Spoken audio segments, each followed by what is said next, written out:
Dalam nama Bapa, Putra, Kudus, amin. Ya Bapa dalam kerajaan surga, kami mengucap syukur kepadamu untuk segala berkat rahmat yang kau berikan kepada kami, juga untuk rahmat panggilan yang engkau tanamkan ke dalam diri kami.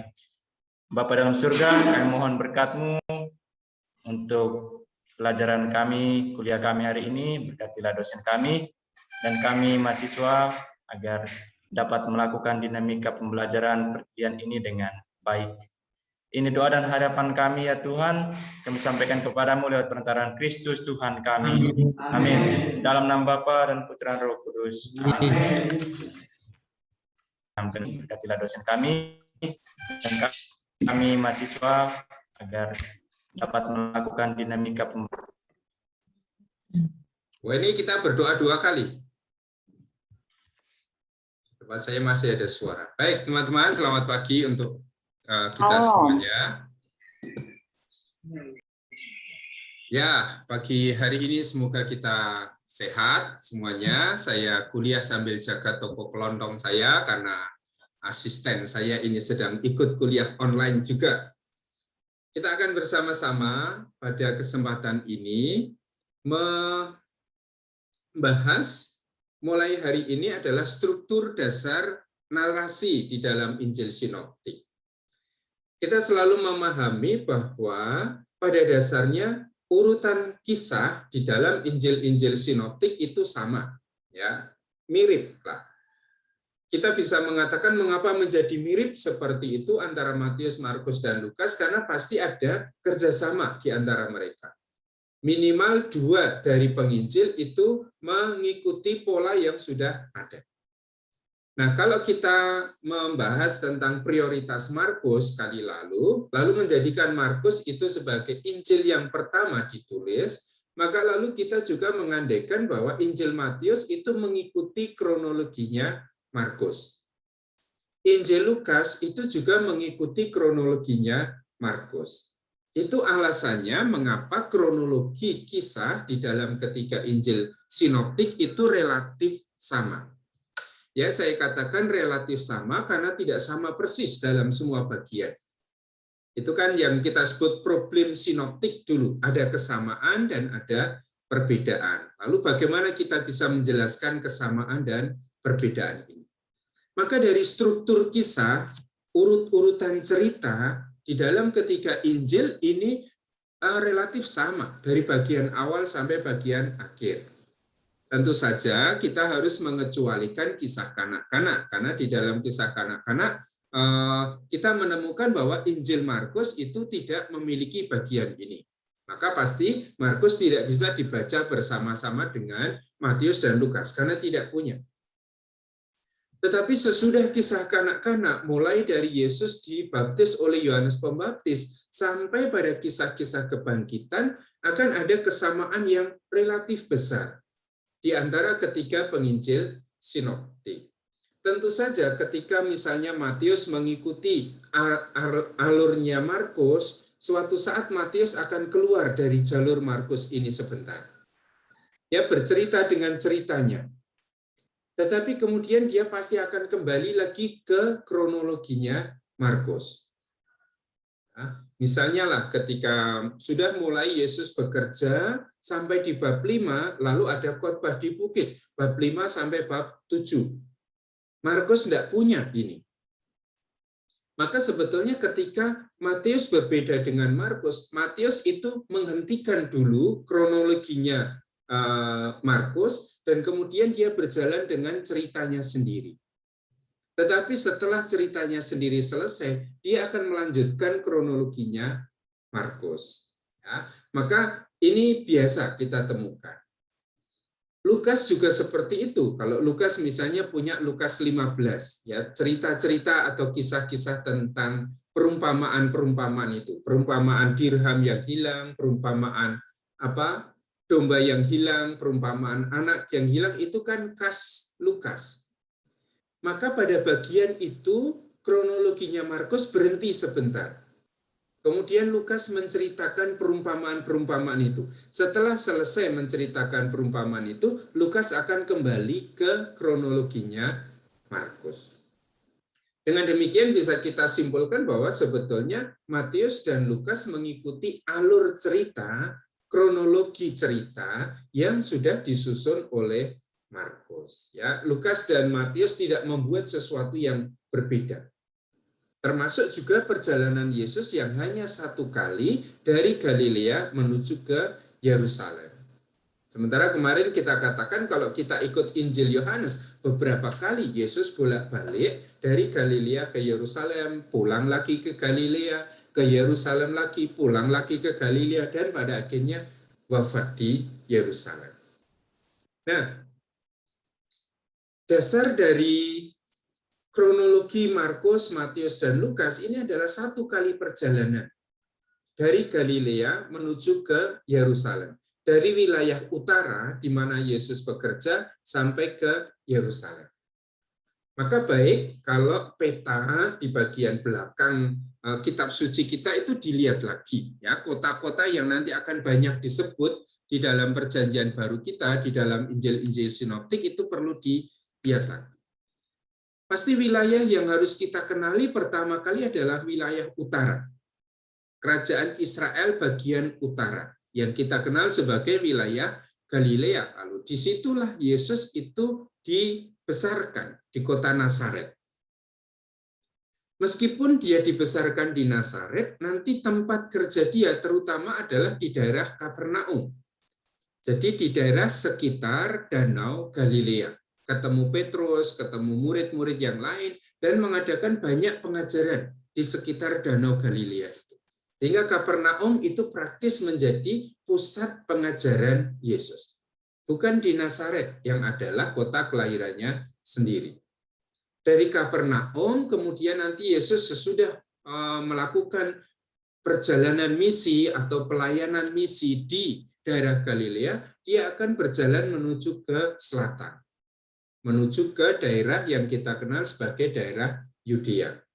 Itu yang sedang kita baca dalam bacaan Injil minggu-minggu ini, dari Kaisarea Filipi menuju ke Yerusalem. Nah, sesudah sampai di Yerusalem, Yesus mengajar lagi di Yerusalem. Sampai berakhir pada wafat Yesus disalib dan nanti pada kebangkitannya. Nah, ini alur utama kisah yang ada di dalam Injil-Injil sinoptik. Nah, saya memberikan di dalam LMS itu sedikit PowerPoint untuk membantu melihat apa yang sudah saya tulis secara cukup panjang itu di bagian awal di bahan perkuliahan yang sudah saya siapkan. Ya, itu bisa dibaca, bisa juga dibaca di dalam pengantar kitab suci, itu pasti ada di situ. Nah, sekarang kita masuk pada bagian yang paling awal kita temukan di dalam Injil. Yang selalu harus kita ingat apa yang minggu lalu kita bahas. Meskipun tempatnya itu ada di bagian paling awal di dalam Injil kita, sebetulnya kisah kanak-kanak ini merupakan bagian yang paling akhir direnungkan.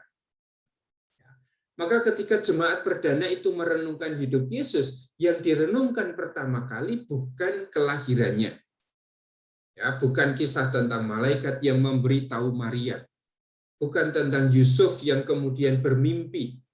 Ya, bukan tentang Yusuf yang kemudian mengambil Maria sebagai istrinya itu. Ini bagian yang dalam sejarah permenungan gereja direnungkan pada bagian yang paling akhir.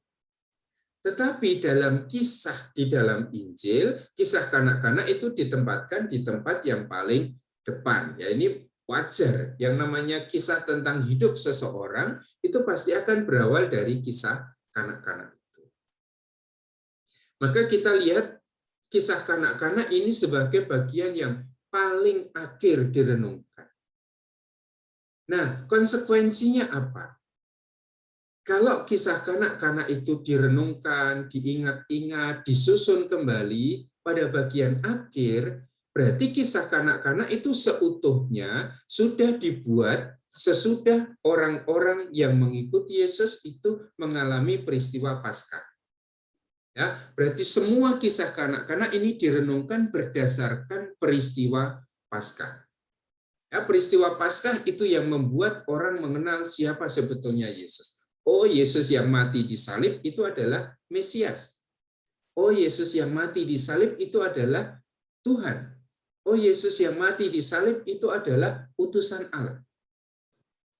Nah, gelar-gelar yang besok akan kita pelajari, khususnya di dalam kuliah Kristologi, semuanya adalah gelar-gelar pos kebangkitan. Jadi gelar-gelar yang diberikan kepada Yesus hanya sesudah Yesus bangkit. Nah, dengan demikian nanti kalau kita menemukan gelar-gelar Yesus di dalam kisah kanak-kanak, perhatikan baik-baik bahwa tidak sejak awal mula ketika Yesus lahir, Yesus sudah dikenal sebagai Tuhan. Tidak sejak semula Yesus sudah dikenal sebagai juru selamat, seperti yang ada di dalam Injil Lukas. Tidak sejak semula Yesus sudah dikenal sebagai anak Abraham, seperti yang ada di dalam Injil Matius. Semua gelar ini, Tuhan, Juru Selamat, Anak Allah, Anak Abraham, Kristus, ini adalah gelar-gelar yang baru dikenali sesudah Yesus wafat dan bangkit. Maka nanti akan kita lihat lalu apa fungsi dari kisah kanak-kanak ini. Apa yang sebetulnya mau disampaikan oleh penginjil ketika dia menceritakan kisah kanak-kanak Yesus. Nah, kalau kita cermati di dalam Injil-Injil sinoptik yang punya kisah kanak-kanak ini hanya Matius dan Lukas. Markus itu mengawali ceritanya tentang Yesus itu bermula dari Yesus yang sudah dewasa. Yang kalau menurut Injil Lukas itu berarti Yesus sudah berusia 30 tahun. Ya, Yesus dibaptis oleh Yohanes, lalu Yesus menjalankan tugas perutusannya. Sampai pada akhirnya Yesus wafat dan bangkit. Nah, ini bagian yang paling awal.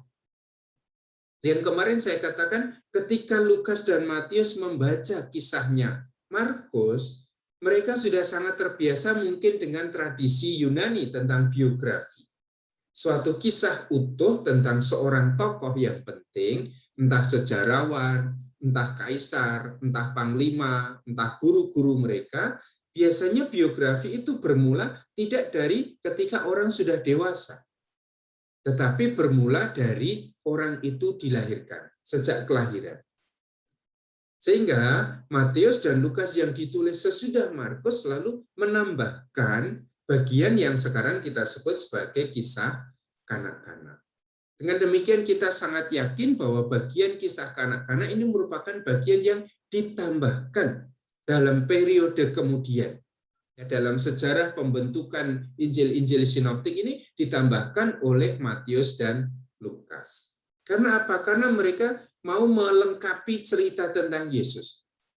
Tidak hanya Yesus yang berumur 30 tahun dan nanti kemudian mati kurang lebih dalam usia 33 tahun.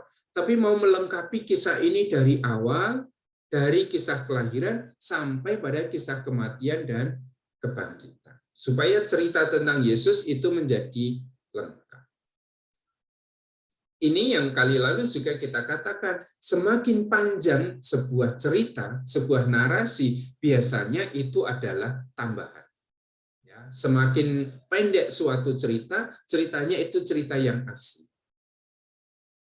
Kalau sekarang kalian itu sedang mengikuti misalnya sinetron Ikatan Cinta itu, kan itu semakin lama ceritanya akan semakin panjang karena ditambah-tambah. Sebetulnya alurnya sudah dibuat, tetapi karena rating di TV itu sedang masih tinggi, lalu ceritanya masih akan dikembangkan ke sana kemari. Dan ini juga kecenderungan kita untuk bercerita, sehingga Markus yang menulis sangat pendek itu dianggap tidak lengkap oleh Matius, oleh Lukas. Maka ditambahkan bagian yang sekarang kita sebut sebagai kisah kanak-kanak. Nah, apa fungsi dari kisah kanak-kanak ini? Karena kisah kanak-kanak ini diletakkan di bagian paling awal dari Injil, pasti fungsinya adalah untuk menjadi pengantar bagi seluruh Injil ini. Supaya orang yang membaca Injil Lukas sudah sejak awal diberitahu siapa tokohnya, siapa Yesus yang akan saya baca ini. Maka Lukas sudah memberitahu secara tersirat tentu saja dalam kisah-kisah itu. Yesus itu siapa? Oh, Yesus itu Tuhan. Ya, ketika Maria mengunjungi Elizabeth, Elizabeth lalu berseru, "Siapakah aku ini sehingga ibu Tuhanku datang melawat aku?" Maka dari kata-kata Elizabeth di bagian kisah kanak-kanak, pembaca kita sudah tahu siapa yang akan diceritakan, bahwa Yesus itu adalah Tuhan. Tapi kalau kita tanya, apakah memang dalam sejarahnya, sejak awal mula, Elizabeth itu sudah mengenal Yesus sebagai Tuhan? Pasti juga tidak. Jadi saya katakan semua gelar Yesus, termasuk gelar Tuhan, itu baru menjadi jelas sesudah peristiwa kebangkitan. Kalau kita membaca Injil Lukas, sejak awal lalu saya diberitahu siapa Yesus. Oh, Yesus ini adalah juru selamat. Karena dalam peristiwa kanak-kanak, kisah kanak-kanak itu, malaikat memberitahu gembala-gembala, "Aku memberikan sukacita besar bagimu. Hari ini telah lahir bagimu juru selamat, Yesus Kristus di kota Daud." Nah, kita yang membaca Injil Lukas dari awal itu sudah tahu, oh, Yesus yang akan saya baca ceritanya ini adalah juru selamat. Sehingga ini fungsi utama kisah kanak-kanak adalah mengantar pembaca untuk masuk dalam ceritanya. Untuk tahu sedari awal siapa sebetulnya Yesus yang akan diceritakan di situ. Nah, bayangkan saja kalian membaca pertama kali Injil Lukas dan membaca pertama kali Injil Matius. Mana yang akan lebih mudah diikuti? Pasti Injil Matius. Karena Matius sudah sejak awal memperkenalkan siapa Yesus. Sementara di dalam Injil Markus, kalian itu harus menebak-nebak siapa tahu sebetulnya Yesus yang diceritakan ini. Tidak sejak awal saya tahu bahwa Yesus itu Mesias. Tidak sejak awal saya tahu bahwa Yesus itu anak Allah. Meskipun di dalam awal Injil Markus itu Markus juga menulis, inilah permulaan Injil tentang Yesus Kristus anak Allah. Tapi paham Kristus itu masih paham yang sangat Yahudi. Ya, tidak mengandaikan bahwa Yesus itu harus lahir dan dikandung dari Allah. Seperti diceritakan di dalam Lukas dan di dalam Injil Matius. Nah, ini yang paling penting. Maka fungsi dari kisah kanak-kanak ini adalah untuk mengantar pembaca masuk ke dalam kisah tentang Yesus. Dan apa yang paling penting dicermati di situ adalah gelar-gelar yang diberikan oleh Yesus. Hanya kalau kita membaca Injil Lukas misalnya, kita tahu bahwa Yesus itu adalah yang kudus dari Allah. Dia akan disebut anak Allah. Dia akan disebut anak Daud. Nah, kita membaca itu di dalam Injil Lukas. Hanya kalau kita membaca Injil Matius, kita tahu bahwa Yesus ini adalah anak Abraham. Ya, dan ini diberikan semuanya oleh para penulis sinoptik, terutama Matius dan Lukas, supaya membantu pembaca pelan-pelan masuk dalam cerita dan mengenal siapa sebetulnya Yesus ini. Ini fungsinya, maka saya tidak akan terlalu panjang menjelaskan ini. Maka identitas Yesus itu menjadi informasi yang paling penting. Ya, ada kisah tentang Zakaria, ada kisah tentang Maria dan Elizabeth, ada kisah tentang kelahiran Yohanes, tapi yang paling penting di dalam bagian kisah kanak-kanak adalah tentang identitas Yesus. Sekarang dicermati. Kalau kita punya Matius, kita punya Lukas. Mereka berdua sama-sama punya kisah kanak-kanak. Tetapi apakah kisah yang diceritakan di dalam Matius dan Lukas itu sama? Ini tidak. Dari sudut perspektifnya saja, sudut pandangnya itu sudah berbeda. Siapa tokoh utama di dalam kisah kanak-kanak itu sudah berbeda. Matius selalu akan melihat dari perspektif Yusuf. Siapa yang diberitahu bahwa Maria itu akan mengandung di dalam Injil Matius adalah Yusuf. Sementara di dalam Injil Lukas, siapa yang diberitahu adalah Maria. Ya, sudut pandangnya ini sudah berbeda. Kalau di dalam Injil Matius, Yesus itu selalu diparalelkan dengan Musa. Dibandingkan dengan Musa. Misalnya Musa dulu harus melarikan diri ke Mesir, atau harus dibawa ke Mesir, atau lahir di Mesir. Maka Yesus juga harus dibawa ke Mesir. Ya, gambaran-gambaran Yesus yang disamakan dengan Musa ini menjadi ciri khas Injil Matius. Yang tidak hanya muncul di dalam kisah kanak-kanak, tapi juga akan muncul dalam bagian-bagian selanjutnya. Nanti kalau kita membaca Injil Matius, bagaimana cara Matius itu mengatur struktur Injilnya. Ada kisah, ada khotbah, ada kisah, ada khotbah, sampai kita menemukan 5 khotbah di dalam Injil Matius. Dan apa yang langsung terngiang di dalam benak orang-orang yang mengenal tradisi Yahudi, siapa yang punya 5 khotbah? Di dalam tradisi Yahudi ini adalah Musa yang punya 5 kitab Musa yang kita sebut sebagai Pentatek. Sehingga Yesus selalu sedari awal itu digambarkan sebagai Musa yang baru. Siapa yang berkhotbah di puncak bukit dalam Perjanjian Lama, dalam tradisi Israel?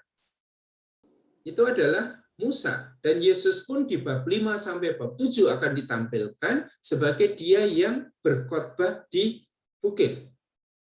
Lain dengan Lukas, kalau di dalam Lukas Yesus sudah turun dulu dari bukit itu baru kemudian berkhotbah. Maka perhatikan bahwa sejak awal itu lalu para penginjil itu sudah menampilkan siapa sebetulnya Yesus ini. Atau dengan siapa Yesus ini akan mereka perbandingkan. Ciri yang lain, yang nanti bisa dicek dalam catatan saya itu. Di dalam Injil Matius banyak sekali kata-kata yang memberi keterangan bahwa peristiwa hidup Yesus itu menggenapi apa yang sudah diwartakan dalam Perjanjian Lama. Hal ini terjadi supaya genaplah. Misalnya kabar tentang Immanuel. Seorang anak darah akan mengandung dan akan melahirkan seorang anak laki-laki. Dan ia akan dinamakan Immanuel. Nah, apa yang terjadi pada diri Yesus dalam peristiwa kelahiran Yesus dikatakan hal itu terjadi supaya genaplah apa yang sudah difirmankan di dalam kitab suci. Maka tema penggenapan, peristiwa hidup Yesus itu menggenapi seluruh hal yang ditulis di dalam kitab suci. Peristiwa hidup Yesus itu memenuhi pengharapan orang Israel akan sosok yang mereka nanti-nantikan, yang nanti akan mereka sebut sebagai Mesias itu. Kalau kita baca Injil Matius, identitas yang banyak muncul di situ adalah Kristus, anak Daud, anak Abraham, raja orang Yahudi.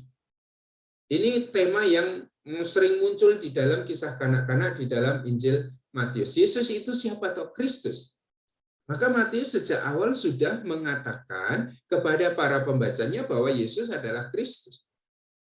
Matius sudah berusaha sedemikian rupa untuk menjelaskan bahwa Yesus ini anak Daud. Maka dia membuat silsilah, genealogi itu. Sehingga Yesus ini terhubung secara langsung dengan keluarga Daud. Yesus itu disebut anak Abraham. Nah, mengapa ini menjadi sangat penting, sebutan anak Abraham? Tidak banyak muncul atau tidak muncul di Lukas, tidak muncul di dalam Injil Matius, tidak muncul di dalam Injil Yohanes. Mengapa sebutan Yesus sebagai anak Abraham ini penting di dalam Injil Matius? Nah, ini pasti nanti sudah harus kita cek di dalam bagian-bagian selanjutnya. Bahwa Yesus itu raja orang Yahudi. Dan itu akan muncul dalam banyak bagian, termasuk dalam kisah-kisah kesengsaraan nanti, kisah salib. Yesus akan disebut sebagai raja orang Yahudi. Karena sang Mesias, sang Kristus, dalam benak orang Israel, dia adalah raja orang Yahudi. Nah, dari tema-tema seperti ini, lalu orang sudah membuat kesimpulan awal bahwa sebetulnya Injil Matius itu dibaca atau ditujukan untuk jemaat Kristen dari kelompok Yahudi. Atau orang-orang Kristen yang mengenal baik tradisi Yahudi. Yang kenal anak Daud itu orang Yahudi. Yang kenal anak Abraham itu orang Yahudi. Yang kenal raja orang Yahudi itu anak Yahudi. Yang kenal penggenapan ayat-ayat kitab suci pasti orang Yahudi. Nah, ini pelan-pelan nanti kita akan membaca. Ternyata dari hal-hal yang diinformasikan seperti ini, kita bisa mulai melihat bahwa Injil Matius itu ditujukan untuk jemaat Kristen dari kelompok Yahudi. Hal yang sangat berbeda muncul ketika kita membaca kisah kanak-kanak di dalam Injil Lukas. Sama-sama bercerita tentang kanak-kanak Yesus, tapi perspektifnya berbeda. Lukas lebih menampakkan fokusnya pada Maria, pada sosok perempuan. Yang dalam tradisi Yahudi, mohon maaf, sosok perempuan itu tidak dianggap sama sekali.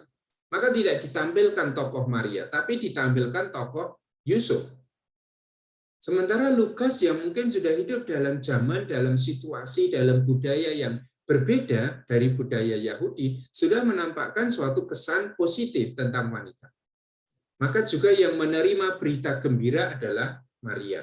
Yang menjadi tokoh sekitar kelahiran Yesus adalah juga Maria.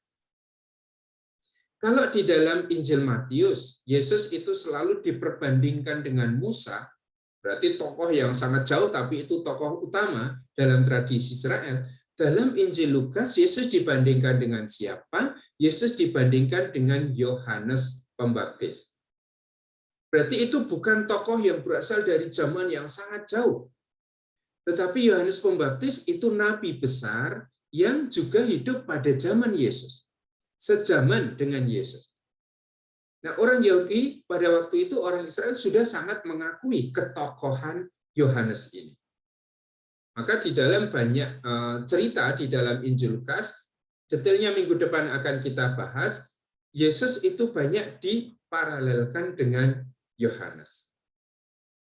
Kalau di dalam teks kitab Injil Matius, Yesus itu banyak dikisahkan sebagai penggenapan kitab suci. Di dalam Injil Lukas, Yesus itu adalah penggenapan pengharapan Israel. Ya, ini tampak misalnya dalam Kidung Simeon. Ketika Simeon itu menatang bayi Yesus dan dia mengatakan, sekarang Tuhan perkenankanlah hamba-Mu berpulang. Sebab aku telah melihat keselamatan yang datang dari Tuhan. Ketika Simeon itu membopong bayi Yesus, dia sudah tahu bahwa keselamatan dari Tuhan itu sudah datang. Apalagi Roh Kudus sudah memberitahu dia bahwa dia tidak akan mati sebelum melihat Mesias. Nah, ketika menerima bayi Yesus di tangannya, dia melihat, oh, keselamatan Tuhan itu datang dalam diri anak ini. Ya, bahwa yang dia bopong itu adalah Sang Mesias, seperti dijanjikan oleh Roh Kudus. Maka dia mengatakan, sekarang Tuhan perkenankanlah hamba-Mu ini berpulang, karena sudah lega. Apa yang dia nanti-nantikan, apa yang dia harapkan bersama dengan Israel, sekarang sudah menjadi kenyataan. Lalu tentang identitas Yesus. Baca di dalam kisah kanak-kanak. Siapa Yesus? Yesus adalah anak Allah. Dia akan disebut yang kudus, anak Allah. Dilahirkan dari Roh Kudus. Dia disebut sebagai Tuhan, Kyrios. Dia juga disebut sebagai Kristus. Dan dia juga disebut sebagai Juru Selamat. Di dalam PowerPoint itu saya membuat perbandingan, ya, identitas Yesus di dalam Injil Matius dan identitas Yesus di dalam Injil Lukas. Maka kalau kita membaca Matius maupun Lukas, seolah-olah sudah sejak awal mula saya tahu bahwa Yesus itu anak Allah. Sudah sejak awal mula Yesus itu dikenal sebagai Tuhan. Sudah sejak lahir Yesus itu ditetapkan sebagai juru selamat. Tapi cara berpikir kita harus kita ubah. Ya, baru sesudah peristiwa kebangkitan, para murid Yesus tahu benar bahwa Yesus adalah anak Allah. Bahwa hanya sesudah kebangkitan, Yesus dikenal sebagai Tuhan. Yesus dikenal sebagai Kristus. Yesus dikenal sebagai Juru Selamat. Nah, tetapi apa yang baru dikenal sesudah kebangkitan ini, kemudian ditarik ke depan, diletakkan di dalam bagian kisah paling awal di dalam kisah kanak-kanak. Dengan demikian, penulis-penulis perjanjian baru seperti Matius dan Lukas itu membantu kita pembaca sedari awal kisah untuk tahu siapa sebetulnya Yesus. Oke, nah ini tentang kisah kanak-kanak. Apakah ada pertanyaan lebih dahulu? Silakan.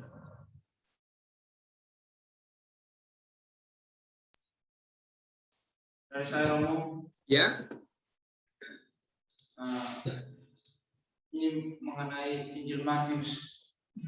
Romo mengatakan bahwa Injil Matius menekankan Yesus, Musa dalam perjanjian lama atau penggenapan dari Mesias. Ini berkaitan juga dengan sumber-sumber terbentuknya sebuah teks. Apakah Matius juga mengambil kitab-kitab perjanjian lama kemudian dijadikan sebagai sumber itu, Romo? Itu saja, Romo. Ya. Ya, tidak mengambil dalam arti ya kadang-kadang Matius mengutip ya, seperti Yesaya itu pasti dikutip. Ya. Seorang anak darah akan mengandung dan melahirkan anak laki-laki, dia akan dinamakan Immanuel. Pasti Matius itu mengutip perjanjian lama. Nah, hal yang sangat penting justru para penulis Injil itu tidak mungkin melepaskan diri dari konsep-konsep perjanjian lama. Ya kan, kalau mereka mengatakan Yesus itu Kristus, Yesus itu Mesias, dari mana mereka tahu konsep tentang Kristus, konsep tentang Mesias, kalau tidak berasal dari perjanjian lama? Ya, mereka mengenal, misalnya Lukas itu mengenal Yesus itu juru selamat. Yesus itu sang penebus. Karena kalian CSSR, redemptoris itu. Dari mana mereka mengenal bahwa Yesus itu penebus? Dari gagasan perjanjian lama tentang Goel misalnya, ya. Maka termasuk gelar-gelar yang diberikan oleh Yesus itu sebetulnya gelar-gelar yang diambil dari perjanjian lama. Dengan demikian, semua penginjil itu pasti menjadikan perjanjian lama itu sebagai referensi, terutama nanti kitab Yesaya. Dan itu bisa dicek dari catatan kaki di dalam kitab suci kita itu. Ya, catatan kaki di situ itu dari perjanjian lama, banyak sekali. Mereka tidak merenungkan dari kekayaan pemikiran mereka sendiri. Ya, merenungkan peristiwa hidup Yesus, tapi merenungkan peristiwa hidup Yesus dalam kerangka perjalanan sejarah Israel, dalam paham teologi yang sudah mereka miliki dari tradisi Israel. Kesimpulannya, apakah mereka menggunakan perjanjian lama? Di dalam beberapa bagian mereka mengutip perjanjian lama. Di dalam bagian-bagian lain, mereka itu hanya membuat suatu referensi terhadap perjanjian lama. Lihat nanti dalam kisah sengsara, teks mana yang banyak diambil oleh penginjil dalam merenungkan kisah sengsara Yesus adalah teks tentang hamba Yahweh yang menderita di dalam kitab Yesaya. Nanti kalian akan membaca ketika Yesus tergantung di kayu salib, Yesus berseru, Eloi, Eloi, lama sabachthani. Allahku, Allahku, mengapa engkau meninggalkan daku? Kalau kita cari catatan kakinya, seruan itu berasal dari mana? Ya, seruan Yesus itu berasal dari Mazmur 22. Berarti para penginjil itu menggunakan Mazmur ini. Kalau jubah Yesus ditanggalkan, kemudian jubah Yesus dibagi 4, itu ambil dari mana? Apakah dari ingatan mereka sendiri? Dan ternyata tidak, itu masih ambil dari Mazmur 22. Sehingga selalu para penulis perjanjian baru, penulis Injil-Injil sinoptik, meskipun mereka sudah hidup di dalam tradisi Helenis, seperti Lukas, atau juga nanti Injil yang kemudian seperti Injil Yohanes yang sudah sangat Helenis itu, mereka tetap berakar pada tradisi Yahudi. Ya, mereka selalu mengacu pada gagasan-gagasan teologi, terutama tentang figur Mesias, figur Kristus yang sudah dinyatakan dalam perjanjian lama. Baik, jelas yang saya katakan? Ya, Romo. Oke, apakah ada pertanyaan lain? Seminari tinggi, Romo. Ya, silakan. Romo menyambung penjelasan Romo mengenai bahwa Injil sinoptik ini selalu mengambil referensi dari perjanjian lama ini, Romo. Kalau saya lihat kan Injil Matius ini kan diawali dengan jenis sastra yang jenis sastra Toledot itu ya, Romo. Kalau nggak salah ya, Romo. Toledot. Toledot. Nah, itu apakah juga mengadopsi perjanjian lama kan banyak mengenai silsilah Raja Ahia, Raja ini apa? Itu ingin menunjukkan apa sih? Ingin menunjukkan bahwa erat hubungannya dengan perjanjian lama itu, Romo. Iya, tapi ya bahwa yang namanya jenis sastra, jenis literer silsilah itu memang sudah umum dijumpai. Tidak hanya dalam tradisi Yahudi, tapi juga dalam tradisi Yunani untuk menampakkan ikatan seseorang dengan suatu keluarga tertentu. Maka ini pasti diambil oleh Matius, diambil juga oleh Lukas, yang sudah sangat mengenal jenis sastra ini dari tradisi Yahudi maupun dari tradisi Helenis, Yunani. Tetapi apakah ini hanya diambil untuk menunjukkan bahwa mereka akrab dengan tradisi sastra? Itu pasti tidak. Silsilah itu diambil oleh Matius, diambil oleh Lukas untuk apa? Untuk menjelaskan bahwa Yesus ini berasal dari keluarga Daud. Mengapa itu harus dijelaskan? Karena paham mesianik pada waktu itu. Ya, kalian akan belajar kristologi nanti. Dan salah satu jalur kristologi yang paling kuat pada zaman Yesus adalah bahwa Mesias itu adalah raja dari keturunan Daud yang akan meraja untuk selama-lamanya. Seperti di 2 Samuel bab 7. Maka orang Yahudi akan bertanya pada orang Kristen, kamu kan mengakui bahwa Yesus itu Mesias. Padahal di dalam kitab suci dikatakan bahwa Mesias itu adalah anak Daud. Coba tunjukkan kepada kami bahwa Yesus itu adalah anak Daud. Nah, apa yang dibuat oleh Matius, apa yang dibuat oleh Lukas dan gereja perdana waktu itu adalah dengan membuat silsilah itu sampai menghubungkan Yesus dengan anak Daud atau sebagai anak Daud. Mengapa itu penting? Supaya pengakuan bahwa Yesus itu adalah Mesias itu sesuai dengan apa yang dinyatakan di dalam kitab suci. Bahwa yang namanya Mesias itu adalah anak Daud. Sehingga kepentingan utama mencantumkan silsilah di situ adalah untuk menjawab pertanyaan orang-orang Yahudi bahwa Yesus yang mereka akui sebagai Mesias ini memang sungguh anak Daud. Berasal dari keturunan Daud. Begitu? Berarti ada unsur ini ya Romo, apologetik ya Romo di situ ya. Oh iya. Injil itu mau tidak mau itu apologetik. Ya, kemarin saya katakan, kalau di dalam bagian kemarin minggu lalu saya mengatakan, orang seperti Martin Keller itu mengatakan, Injil itu pada dasarnya adalah kisah sengsara dengan pengantar panjang. Jawaban seperti itu pun sudah mengandaikan bahwa Injil itu selalu tulisan apologetik. Karena semua penginjil harus menjawab, bagaimana kamu mengimani bahwa Yesus itu Mesias?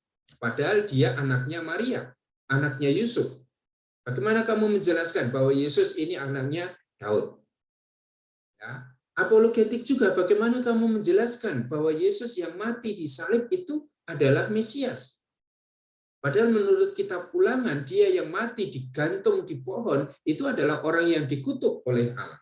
Bagaimana kamu menjelaskan bahwa orang yang dikutuk oleh Allah kok juga diangkat oleh Allah menjadi Mesias? Nah, penginjil kan sebetulnya menjawab pertanyaan-pertanyaan itu.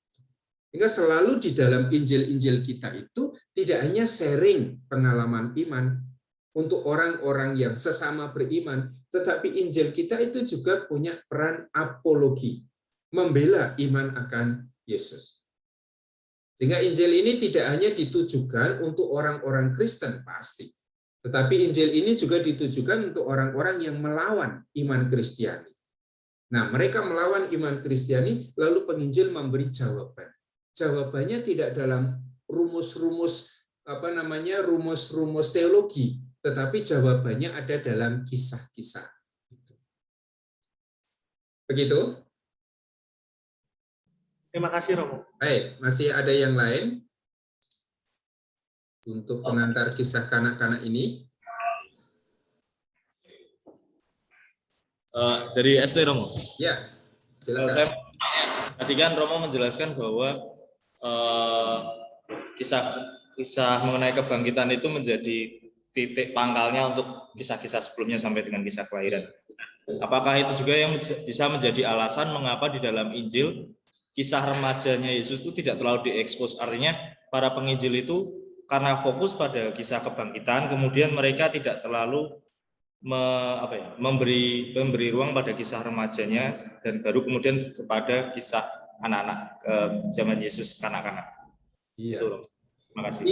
Iya, pasti begitu. Ya, kita melihat ada banyak biografi tentang orang-orang hebat, ya, tentang pahlawan, tentang panglima, tentang sastrawan-sastrawan besar. Pasti biografi itu tidak ditulis sejak awal, seiring dengan pertumbuhan tokoh itu. Tetapi kisah biografis itu ditulis sesudah orang itu menjadi tokoh besar. Kalau nanti muncul biografi tentang Eko Riyadi ini, pasti biografi ini tidak ditulis sejak saya lahir tahun 74 yang lalu ditulis sebagai jurnal. Tetapi biografi itu ditulis sesudah orang itu tampil menjadi tokoh yang besar. Nah, ini yang juga mungkin dimiliki oleh para penginjil. Tetapi yang dipentingkan oleh penginjil bukan seluruh peristiwa hidup Yesus itu lalu diceritakan. Orang seperti Markus itu bahkan menceritakan bagian yang paling pokok dalam peristiwa hidup Yesus.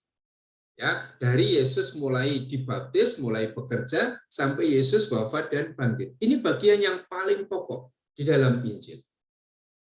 Atau bahkan kemarin kita katakan si Paulus itu bahkan tidak bercerita tentang peristiwa hidup Yesus, hanya bercerita tentang Yesus yang wafat dan bangkit. Karena ini inti dari iman Kristiani. Apa yang diwartakan oleh Paulus tentang Yesus dan bangkit, Yesus yang wafat dan bangkit pun oleh Paulus sudah disebut sebagai Injil. Aku memberitakan Injil. Injilnya itu adalah berita gembira tentang Yesus yang wafat dan bangkit. Sehingga kalau menurut Paulus yang perlu diceritakan tentang peristiwa hidup Yesus itu hanya wafat dan kebangkitannya. Nah, dalam perjalanan kemudian ada orang seperti Markus yang juga harus menjawab, mengapa Yesus harus mengalami kematian di salib seperti itu? Dan jawaban itu dia diberikan di kisah pelayanan publik Yesus. Maka orang seperti Markus itu sudah menambah cerita. Nah, kalau menambah, ini berarti Markus ditulis sesudah zaman Paulus.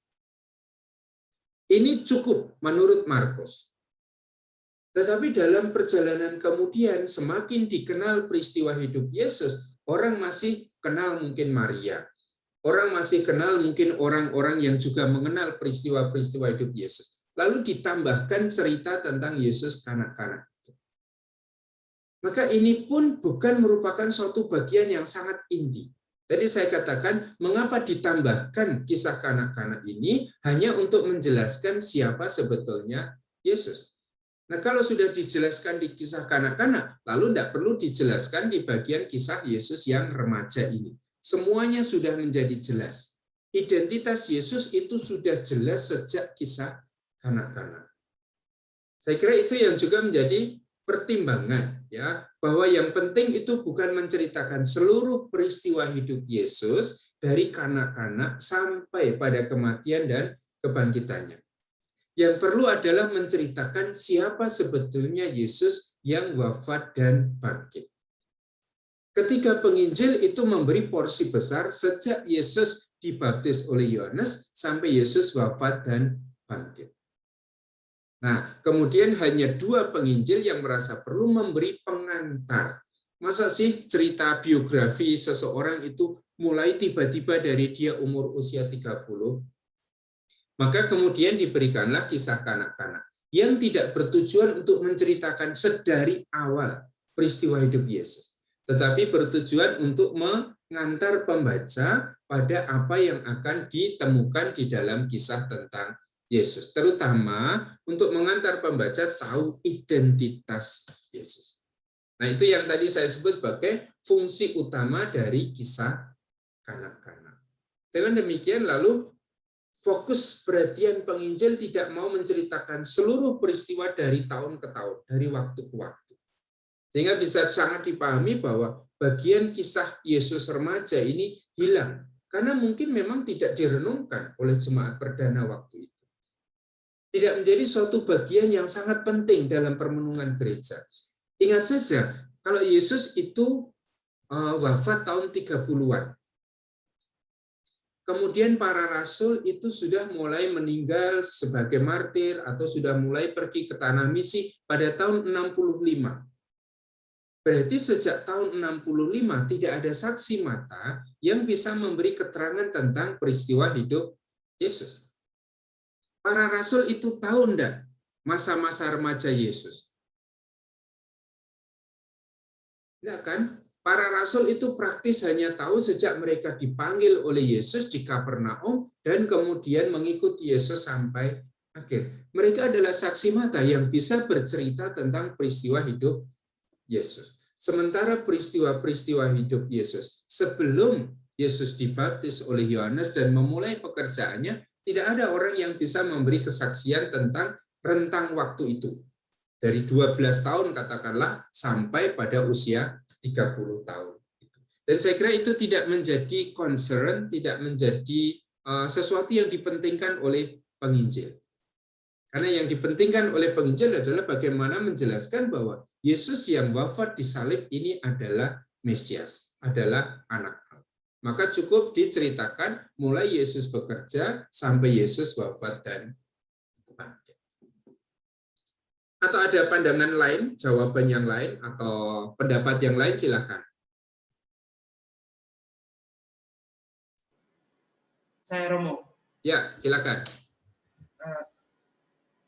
Banyak karena sulit mengetahui identitas masa kanak-kanak Yesus, jadi akhirnya banyak orang berandai-andai saja. Misalnya akhirnya muncul juga beberapa film yang menampilkan masa kanak-kanak Yesus, dan itu menurut saya cukup membuat kita akhirnya kita pun bertanya-tanya apakah benar ini masa kanak-kanak. Misalnya satu film yang mengisahkan masa kanak-kanak Yesus ketika dia membangkitkan temannya yang meninggal, atau membangkitkan seekor burung yang telah mati. Jadi akhirnya mungkin saja penafsiran orang tentang Yesus itu bagi saya terlalu mereka melihat lebih karena mengetahui bahwa Yesus adalah Mesias, makanya sampai mereka berani membuat keputusan, membuat sebuah gambaran tentang masa kecil Yesus juga sudah mampu melakukan mujizat-mujizat. Saya lihat seperti itu. Iya, kita kan selalu di dalam narasi itu selalu ada punya yang namanya blank, ya, cerita yang kosong. Dan cerita yang kosong ini sebetulnya justru memicu penafsiran. Kalau kosongnya misalnya dari Yesus 12 tahun sampai 30 tahun, orang akan bertanya, apa yang terjadi dalam rentang peristiwa hidup Yesus ini? Nah, orang akan bisa mencari sumber tertentu. Misalnya orang kembali ke sumber-sumber yang kita sebut sebagai Injil-Injil apokrif. Berarti Injil-Injil itu tua, kisah-kisah tentang Yesus yang memang sudah berasal dari zaman kuno, yang bercerita tentang Yesus. Meskipun Injil itu tidak masuk di dalam Injil kanonik kita. Maka kalau ada cerita tentang Yesus yang membangkitkan temannya, Yesus yang kemudian bermain-main dengan tanah liat, dibentuk burung, kemudian ditiup dan burung itu terbang, cerita-cerita itu berasal dari Injil-Injil apokrif. Ya. Tetapi juga selain dari Injil-Injil apokrif, orang bisa mengarang cerita sendiri. Nah, kalau sudah menjadi film, sudah menjadi cerpen, nah ini berarti ini sudah fiksi. Orang membuat cerita sendiri. Lain halnya, kalau orang itu membuat suatu dokumentasi berdasarkan bukti-bukti otentik. Ya, kita bisa gelisah. Tetapi kalau hanya untuk kepentingan sinematografi, orang membuat film, ya mereka mau membuat film seperti apa, silakan.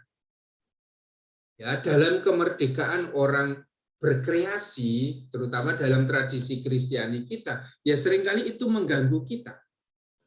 tetapi tidak bisa menghalang-halangi. Kita tidak bisa menghalang-halangi.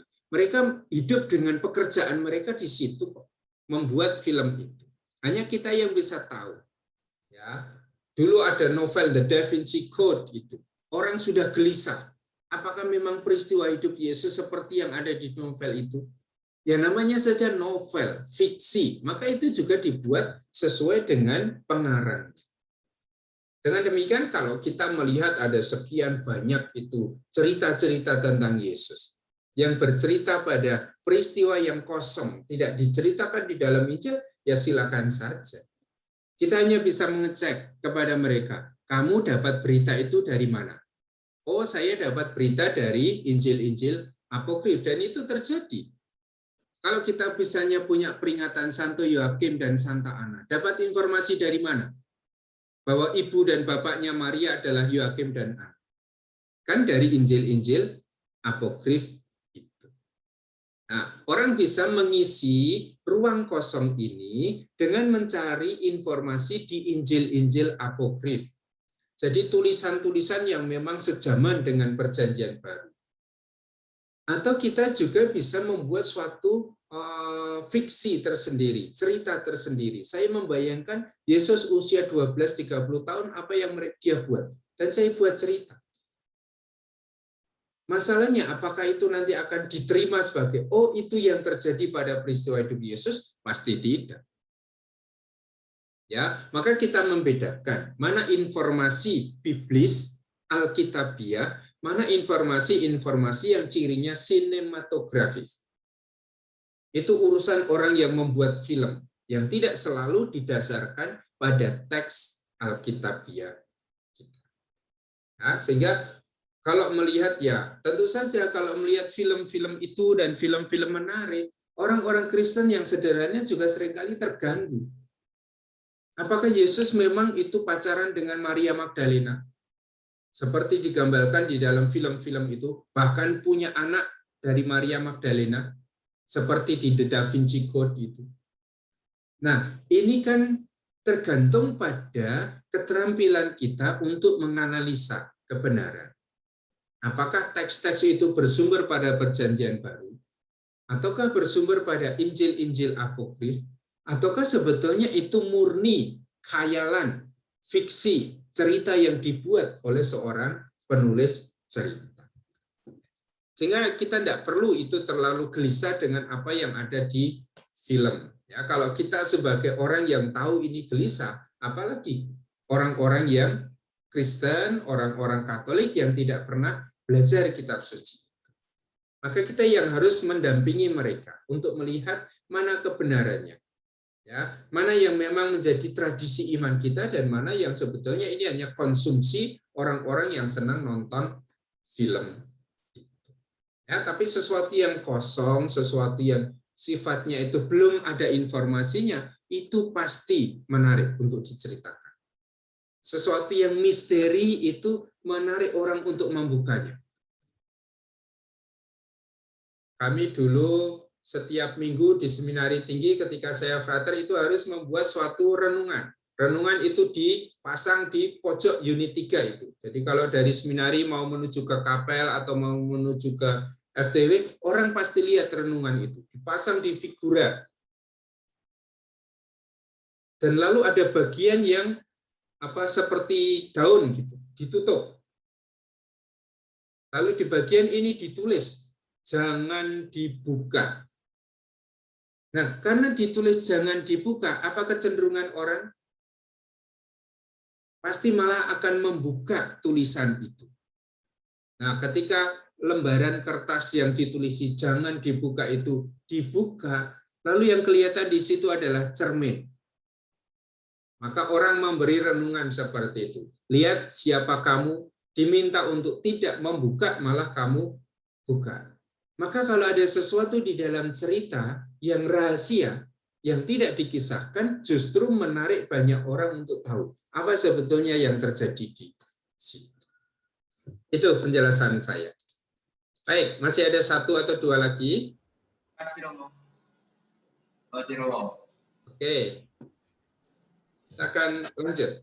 Ya, sekarang sesudah kita mencermati kisah kanak-kanak, kita akan mulai masuk dalam kisah tentang peristiwa hidup Yesus, terutama dalam karya-karya publiknya. Nah, tidak langsung masuk dalam karya publik begitu saja. Dari kisah kanak-kanak ini ada beberapa kisah persiapan yang mengantar Yesus untuk sampai masuk pada peristiwa pelayanannya. Kalau di dalam Injil Markus itu berarti Injil Markus bab 1 ayat 14 sampai 15. Kata-kata pertama Yesus, ya, bertobatlah, kerajaan surga sudah dekat. Berarti itu saat pertama kali Yesus tampil sebagai tokoh yang bekerja. Nah, sebelum Yesus ditampilkan sebagai dia yang bekerja, diberikan cerita dulu. Cerita-cerita yang mengantar orang masuk dalam peristiwa hidup Yesus. Nah, ada 3 cerita yang perlu kita cermati. Sekilas dulu judul-judulnya dan pokoknya saja. Nanti bagian ini akan kita bahas lebih lanjut ketika kita membaca teksnya. Cerita yang pertama adalah cerita tentang pembaptisan Yesus oleh Yohanes. Markus punya cerita itu. Matius punya cerita itu.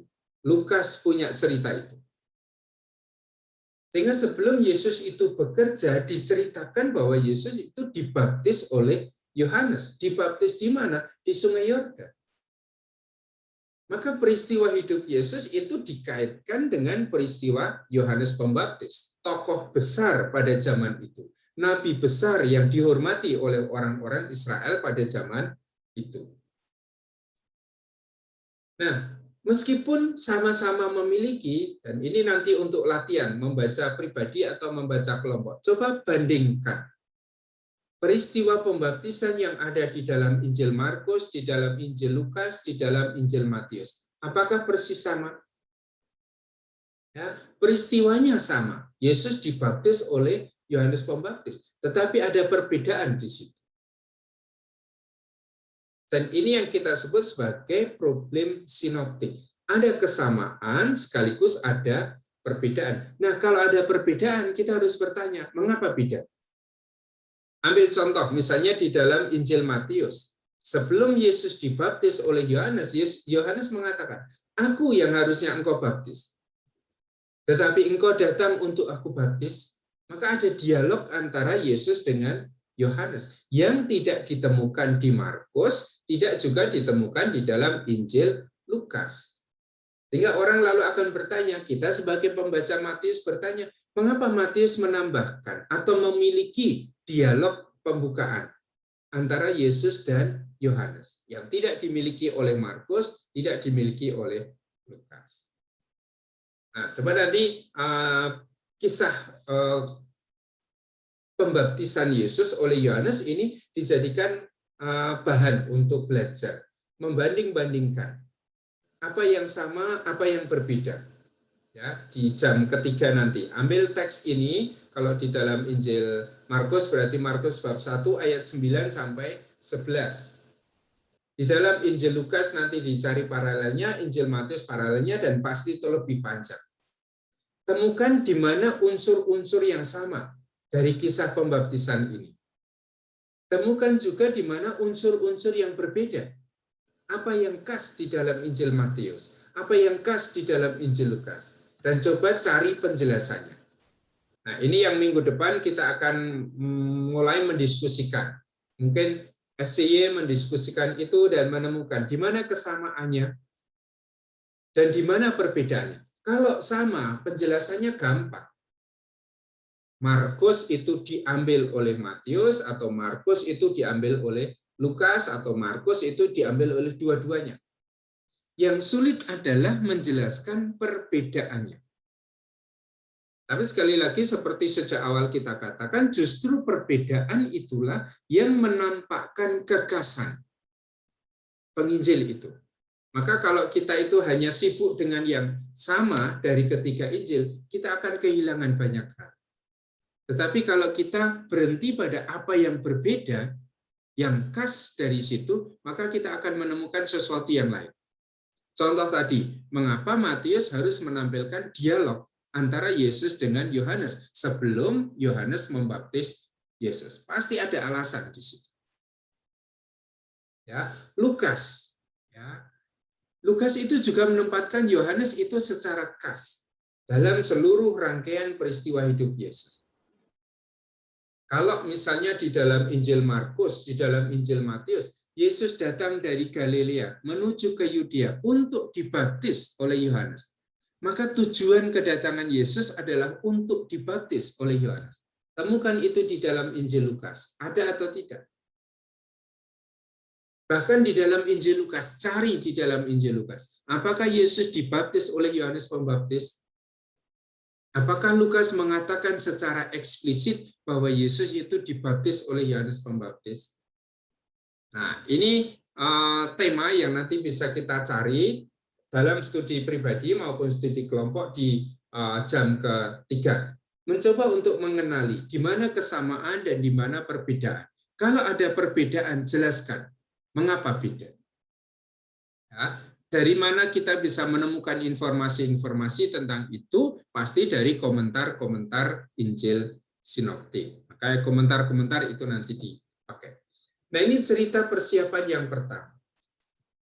Yesus dibaptis oleh Yohanes Pembaptis. Tetapi yang paling penting dari cerita ini selalu adalah identitas Yesus yang dinyatakan di situ. Ya, ketika dibaptis dan selesai dibaptis, Yesus keluar dari air itu, lalu ada roh yang turun dan suara yang terdengar. Yang di dalam Injil Markus itu suaranya adalah, Engkaulah anakku yang kukasihi, kepadamulah aku berkenan. Suara yang sama didengar di dalam Injil Lukas. Lukas juga mengatakan, Engkaulah anakku yang kukasihi, kepadamulah aku berkenan. Tetapi suara yang sama itu di dalam Injil Matius menjadi, inilah anakku yang kukasihi, kepadanyalah aku berkenan. Lalu orang yang membaca teks Injil-Injil Sinoptik itu bertanya, mana yang benar? Versinya Markus dan Lukas, Engkaulah anakku yang kukasihi, ataukah versinya Matius, inilah anakku yang kukasihi. Mengapa Matius itu beda dengan Markus dan Lukas? Apa tujuannya? Nah, berarti meskipun menceritakan sesuatu yang sama, tujuannya juga untuk menceritakan identitas Yesus yang sama, anak yang dikasihi oleh Allah. Tetapi rumusannya itu sudah berbeda. Nah, pasti kalau Matius itu mengubah sesuatu dari Markus, kita harus mengandaikan Matius tidak sembarangan. Semua perubahan itu pasti dipikirkan baik-baik. Ya, perbedaan itu bukan kesalahan, tapi perbedaan itu memang dimaksudkan seperti itu. Kalau Markus mengatakan, Engkaulah anakku yang kukasihi, dalam pemikiran Matius, Matius menuliskan, inilah anakku yang kukasihi. Nah, pertanyaan kita kemudian adalah, mengapa Matius mengubah versinya Markus? Ada kepentingan apa? Ada motif teologi apa yang ada di balik pemikirannya Matius itu? Ini tentang kisah pembaptisan Yesus oleh Yohanes Pembaptis. Kisah pengantar yang kedua adalah pencobaan di padang gurun. Dan ini sama saja. Markus punya, Matius punya, Lukas punya. Tapi apakah ketiga penginjil ini bercerita dengan cara yang sama? Pasti tidak. Markus hanya bercerita bahwa Yesus tinggal di padang gurun, dicobai, ya, titik. Tidak ada contoh-contoh pencobaannya. Sementara di dalam Injil Matius, di dalam Injil Lukas, ada 3 pencobaannya. Kalau di dalam Injil Matius itu berarti mengubah batu menjadi roti. Menjatuhkan diri dari hubungan bait Allah. Pencobaan yang ketiga adalah menyembah setan itu. Lukas juga punya 3 ini. Tapi pertanyaannya, apakah urutannya sama? 1, 2, 3, batu jatuh dari hubungan bait Allah, menyembah setan, sama dengan Lukas. Nah, kalau kita bandingkan, meskipun ada 3 pencobaan yang sama, urutannya berbeda. Lalu kita tanya, mana urutan yang benar? Urutannya Matius atau urutannya Lukas? Apa motif teologi yang kira-kira mendasari urutan-urutan itu? Nah, ini pun berbeda. Lebih dari itu, lalu pencobaan di padang gurun ini lalu menggambarkan juga pengalaman yang dulu dialami oleh orang-orang Israel. Minggu depan kita akan masuk dalam teksnya, karena hari ini, mohon maaf, di kamar saya tidak ada kitab suci, tumben ini kemana. Maka saya tidak bisa membaca teksnya. Minggu depan akan kita baca teksnya.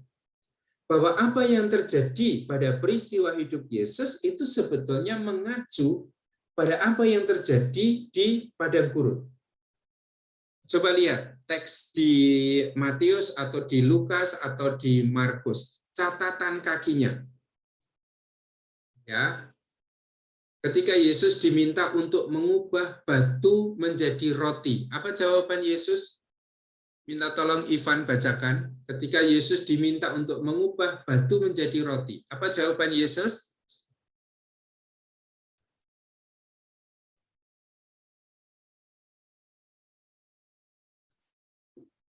Kok tidak terdengar ya, Ivan?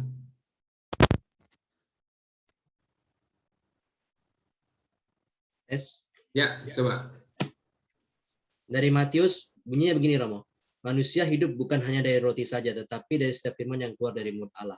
Oke, manusia hidup bukan hanya dari roti saja, tetapi dari setiap firman yang keluar dari mulut Allah.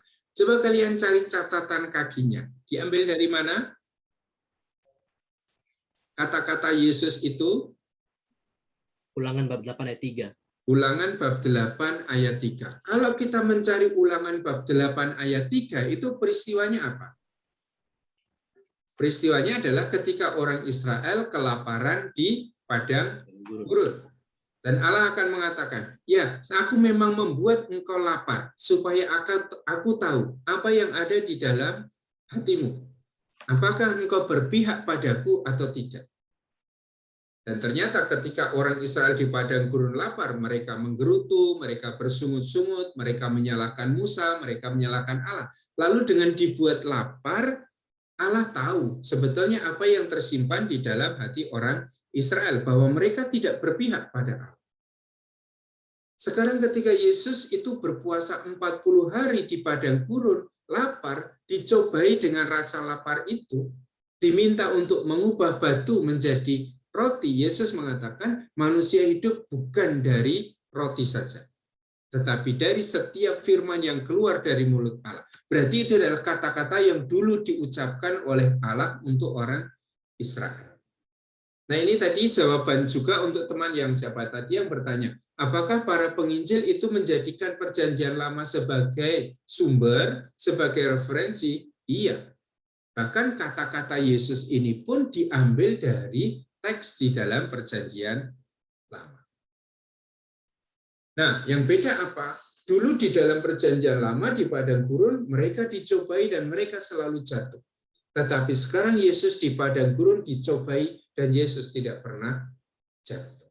Nah, teks ini akan kita baca minggu depan. Sehingga yang paling penting dalam pencobaan di padang gurun ini adalah lihat paralel kesejajaran antara pengalaman Yesus yang ada di padang gurun, yang lapar, yang dicobai, dengan peristiwa orang Israel zaman Musa, yang juga di padang gurun, yang lapar, yang dicobai, dan jatuh.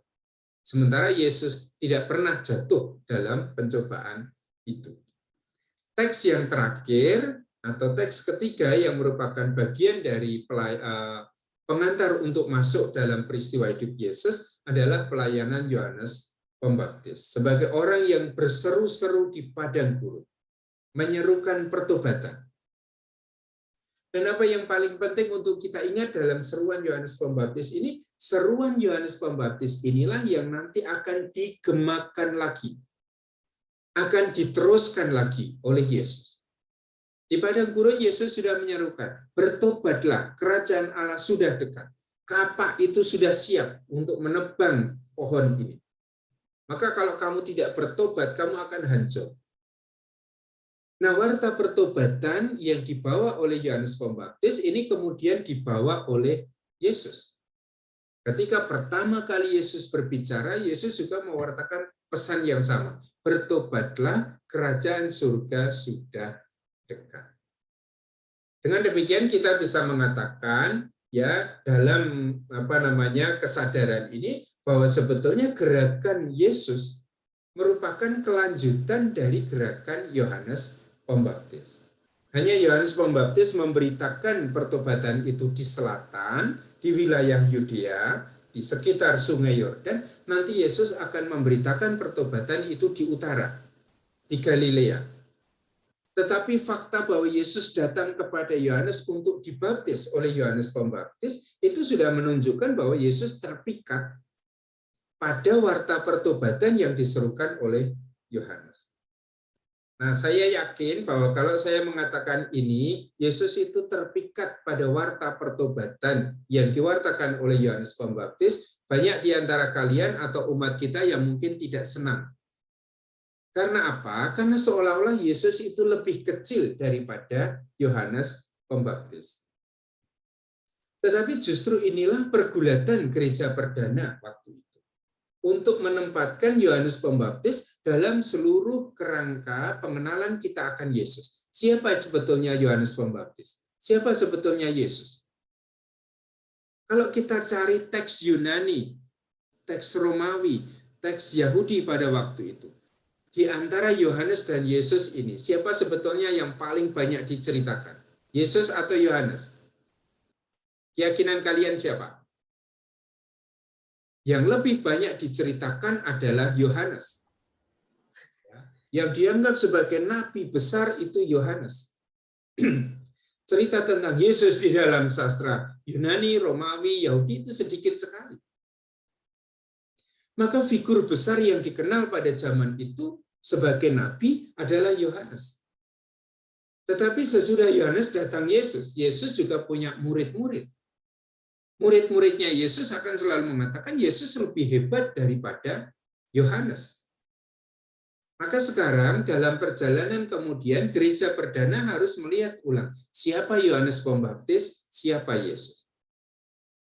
Nah, mereka tidak ditempatkan dalam satu posisi yang konfrontatif, yang berlawanan satu sama lain. Tapi mereka ditempatkan sebagai satu sesudah yang lain. Sehingga orang Kristiani bisa mengatakan Yohanes Pembaptis itu adalah suara yang berseru-seru di padang gurun meminta orang mempersiapkan jalan bagi Tuhan. Nah, jalan ini bagi Tuhan. Tuhan itu siapa? Tuhan itu Yesus. Maka Yohanes seringkali disebut sebagai pendahulu jalan bagi Yesus. Orang yang mempersiapkan jalan bagi kedatangan Tuhan. Nah, tarik ulur ini masih bisa kita temukan di dalam Injil-Injil sinoptik. Perdebatan antara kelompoknya Yohanes Pembaptis dengan kelompoknya Yesus tentang siapa yang lebih besar, siapa yang lebih unggul dari antara dua tokoh ini. Maka kalau nanti membaca setelah ini teks tentang pembaptisan Yesus, dan di dalam Injil Matius ada dialog antara Yesus dan Yohanes Pembaptis, baca dialog itu juga dalam konteks perdebatan di antara murid-murid Yohanes dan murid-murid Yesus tentang siapa yang lebih besar dari mereka. Dan coba kalian cari di dalam ketiga Injil sinoptik itu setelah dibaca bagaimana para murid Yesus, orang-orang di jemaat perdana menjelaskan tempat Yohanes Pembaptis di dalam iman Kristiani. Atau siapa Yohanes Pembaptis berhadapan dengan Yesus yang tidak dibenturkan, ya, tidak konfrontatif relasinya, tetapi relasinya ini adalah relasi yang harmonis. Yohanes Pembaptis itu adalah utusan Allah yang diutus untuk mempersiapkan jalan bagi Tuhan, mempersiapkan jalan bagi Yesus. Nah, maka sesudah Yohanes itu memberitakan pertobatan, banyak orang datang untuk bertobat, siaplah sekarang Yesus untuk tampil di panggung. Maka setelah Yohanes Pembaptis ini selesai bekerja, kalau di dalam Injil Lukas bahkan Yohanes Pembaptis ini dipenjarakan, lalu mulailah Yesus tampil.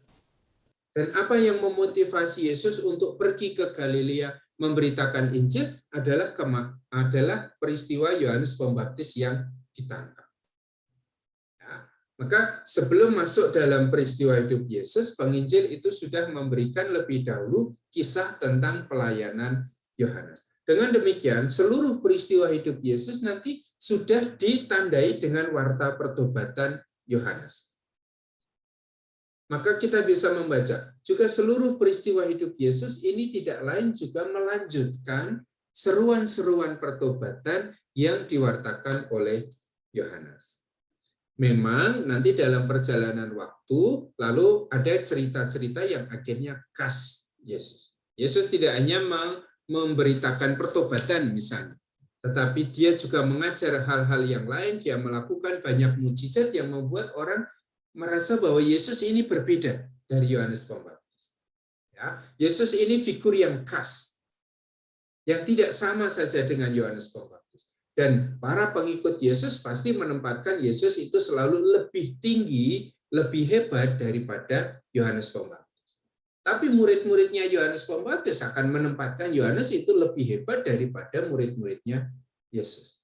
Nah, bagian-bagian pengantar pembaptisan Yesus oleh Yohanes Pembaptis, pelayanan Yohanes Pembaptis ini rupanya masih menyimpan sisa-sisa perdebatan antara kelompoknya Yesus dengan kelompoknya Yohanes Pembaptis tentang siapa yang terbesar di antara kedua tokoh besar.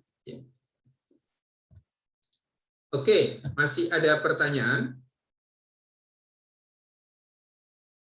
Silakan kalau ada pertanyaan atau tanggapan.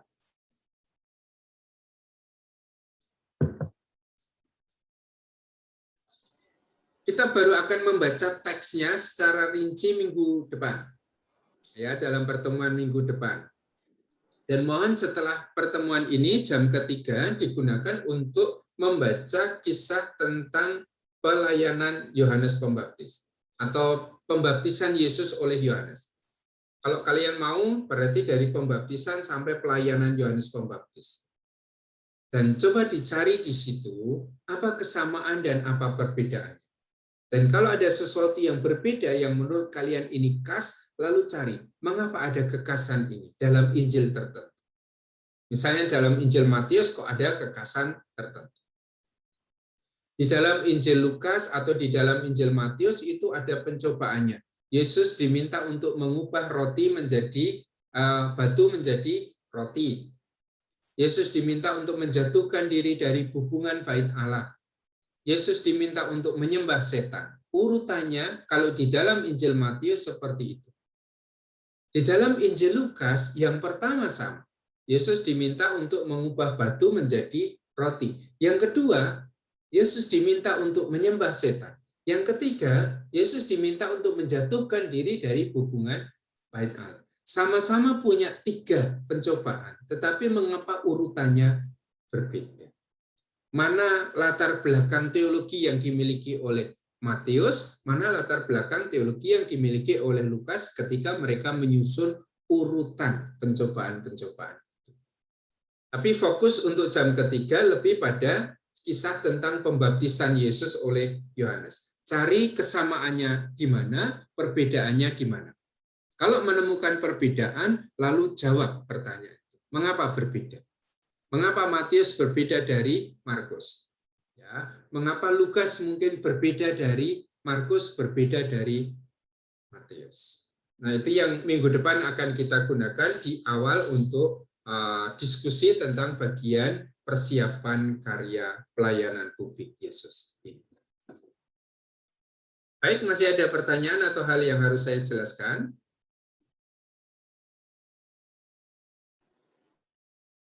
Oke, kalau tidak saya menggunakan 2 jam pelajaran ini seperti biasa. Jam ketiga gunakan untuk membaca kisah pembaptisan Yesus dan mencoba menganalisa itu. Tentu harus mencari jawaban juga. Jawaban bisa dicari pasti di komentar-komentar. Maka cari komentar yang baik, yang kalian andalkan untuk belajar teks-teks sinoptik itu dan pasti nanti ditemukan di sana. Baik teman-teman, kita akhiri pertemuan kita sampai pada saat ini dan silakan melanjutkan dengan belajar sendiri. Kita akhiri dengan tanda kemenangan Kristus. dalam nama Bapa dan Putra dan Roh Kudus. Amin.